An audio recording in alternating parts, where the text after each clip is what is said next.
Please subscribe, like, share, and comments. Thanks. آج ہم جس انتہائی زبردست اور سبق آموز واقعے کا جائزہ لینے جا رہے ہیں اس کا عنوان ہے غریب باپ کی آخری خواہش۔ یقین مانیں یہ محض کوئی عام سی کہانی نہیں ہے جسے ہم بچپن میں سنا کرتے تھے، بلکہ یہ صبر، برداشت اور انسانی کردار کا ایک ایسا طاقتور پیغام ہے جو آپ کو سوچنے پر مجبور کر دے گا۔ ہم آج یہ دیکھیں گے کہ کیسے ایک بظاہر سادہ سا، شاید تھوڑا سا عجیب سا وعدہ ایک انسان کی پوری زندگی کو بدل کر رکھ دیتا ہے۔ تو چلیں سیدھا اس واقعے کی گہرائی میں چلتے ہیں۔ اب ذرا اس منظر کو اپنے ذہن میں لائیں۔ ایک انتہائی سرد اور تیز بارش والی رات ہے۔ گاؤں کے بالکل کنارے پر ایک خستہ حال ٹوٹی ہوئی سی جھونپڑی ہے۔ اندر کا منظر اس سے بھی زیادہ دل دہلا دینے والا ہے۔ ایک بوڑھا اور شدید بیمار باپ محمد اسلم بستر مرگ پر ہے اور اس کا اکلوتا بیٹا زبیر شیخ بے بسی سے اپنے باپ کے سرہانے بیٹھا رو رہا ہے۔ غربت اور مجبوری کا یہ عالم ہے کہ اس وقت گھر میں نہ تو کوئی دوا موجود ہے اور نہ ہی کھانے کا ایک لقمہ، اور بالکل اسی تاریک اور مایوس کن صورتحال سے اس زبردست واقعے کی بنیاد پڑتی ہے۔ باپ کی آخری خواہش۔ اب یہاں آ کر معاملے میں ایک بڑا پراسرار موڑ آتا ہے۔ موت کے بالکل قریب کانپتے ہوئے ہاتھوں کے ساتھ محمد اسلم اپنے بیٹے سے ایک انتہائی عجیب فرمائش کرتا ہے۔ وہ کہتا ہے، بیٹا، میرے مرنے کے بعد گھر کے پیچھے والے پرانے درخت کو کبھی مت کاٹنا۔ ظاہر ہے زبیر بوجھل دل کے ساتھ اس کی وجہ پوچھتا ہے، لیکن باپ کوئی لمبی چوڑی بات نہیں کرتا، بس اتنا کہتا ہے، مجھ سے وعدہ کرو۔ آنکھوں میں آنسو لیے زبیر یہ وعدہ کر لیتا ہے اور اس کے فوراً بعد ہی اس کا باپ اس دنیا سے رخصت ہو جاتا ہے۔ بظاہر تو یہ ایک بے معنی سی شرط لگتی ہے نا، لیکن یہ وعدہ زبیر کے لیے ایک انتہائی کڑا امتحان بننے والا تھا۔ زبیر کی کڑی آزمائش۔ باپ کے گزر جانے کے بعد حالات بہتر ہونے کے بجائے تیزی سے مزید خراب ہونے لگتے ہیں۔ ایک طرف تو اپنے باپ کو کھونے کا گہرا صدمہ ہے اور دوسری طرف مسلسل فاقہ کشی۔ نہ کوئی کام مل رہا ہے، نہ کھانے کو کچھ ہے، اور اوپر سے گاؤں والوں کے طعنے الگ برداشت کرنے پڑ رہے ہیں۔ کئی دن بھوکا سونے کے بعد زبیر کے سامنے ایک بہت بڑا لالچ آتا ہے۔ گاؤں کا جو رئیس ہے وہ اسے آ کر پیشکش کرتا ہے کہ وہ گھر کے پیچھے والا سوکھا درخت اسے بیچ دے تاکہ اسے فوراً اچھے خاصے پیسے مل سکیں۔ لیکن کمال کی بات دیکھیں، شدید بھوک، مایوسی اور مجبوری کے باوجود زبیر اپنے باپ کا وہ آخری وعدہ یاد رکھتا ہے۔ وہ اس پیشکش کو سختی سے ٹھکرا دیتا ہے۔ یہ ثابت قدمی کی واقعی ایک غیر معمولی مثال ہے۔ طوفان اور ایک چھپا ہوا راز۔ اور پھر قدرت اپنا فیصلہ خود سناتی ہے۔ رات کے وقت ایک انتہائی خوفناک آندھی اور طوفان آتا ہے، اور جانتے کیا ہوتا ہے؟ وہی پرانا اور سوکھا درخت جس کی زبیر اتنی شدت اور بھوک برداشت کر کے حفاظت کر رہا تھا، وہ اچانک جڑ سے اکھڑ کر زمین پر گر پڑتا ہے۔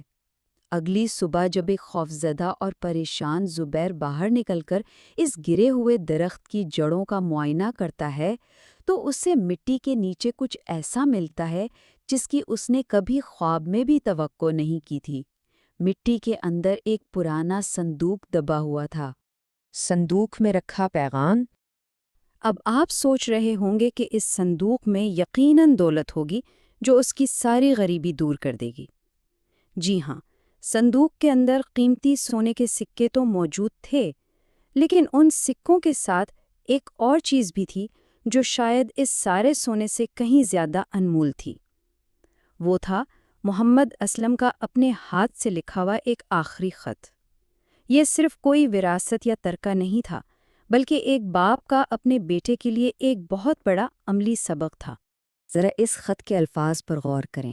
باپ نے لکھا تھا، بیٹا زبیر شیخ، یہ خزانہ میں نے تیرے مستقبل کے لیے چھپایا تھا۔ میں چاہتا تھا کہ تو صبر اور ایمان سیکھے۔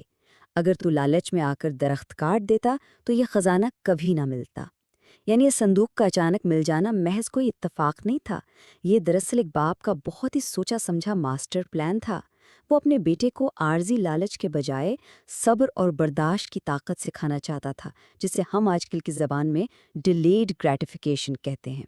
یہ خط پڑھ کر زبیر کے آنسو روک کے نہیں رکتے۔ صبر اور فرمانبرداری کا سبق۔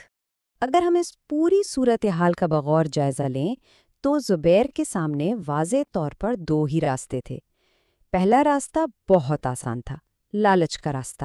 وہ رئیس سے فوری رقم لے کر درخت کاٹ سکتا تھا، لیکن اس کا نتیجہ کیا نکلتا؟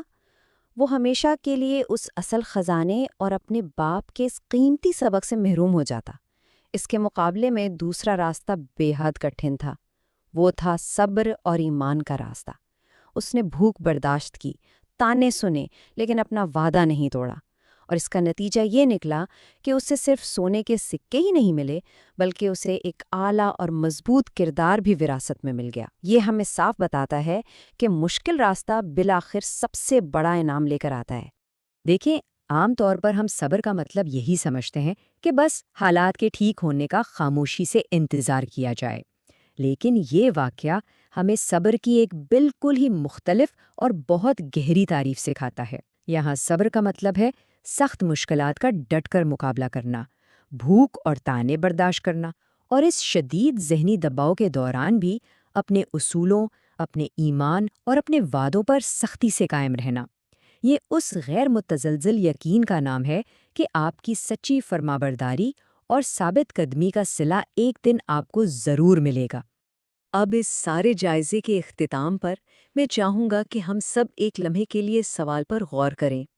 ہم اپنی روزمرہ زندگی میں کتنی بار ایسا کرتے ہیں کہ محض بے صبری یا عارضی مشکلات کو برداشت نہ کر پانے کی وجہ سے اپنے کسی بہت بڑے اور حتمی انعام سے ہاتھ دھو بیٹھتے ہیں؟ کہیں ہم بھی فوری فائدے کے چکر میں اپنا اصل خزانہ تو نہیں گنوا رہے؟ اس واقعے کا سب سے طاقتور پیغام یہی ہے کہ جو لوگ ثابت قدم رہتے ہیں وہ کبھی بھی خالی ہاتھ نہیں لوٹتے۔